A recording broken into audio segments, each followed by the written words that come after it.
I love these amendments and I wish I'd tabled them myself. They are excellent. Because water companies dumping sewage into rivers has been illegal for years. It's just this government and the previous government's refusal to act that has let it continue without serious consequences.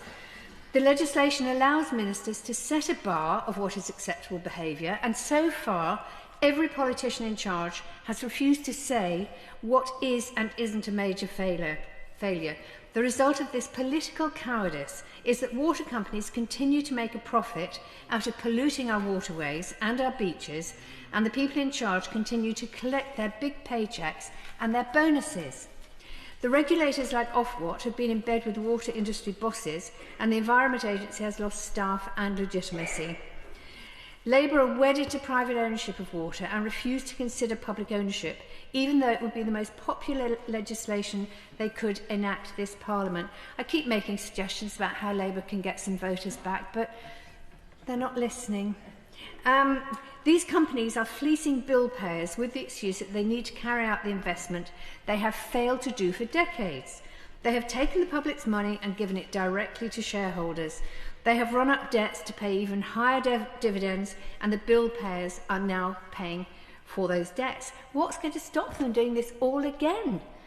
These amendments take a direct route to stopping pollution by making this personal to the people at the top. If they don't spend the money to invest and reduce pollution, then that's a crime.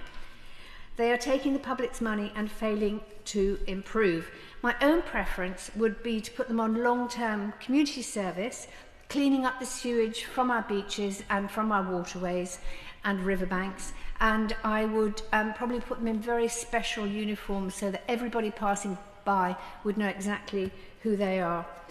And of course, put a complete ban on dividend and bonus payments. I am happy, she says through gritted teeth, to support this more moderate suggestion as being something the Noble Lord the Minister might actually accept.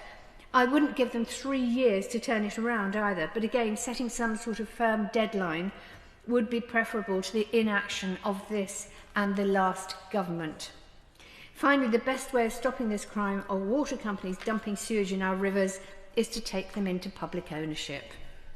Reduce bills by reducing the money wasted on debt repayments and replace the current set of overpaid bosses with people who can actually do the job and care about our environment.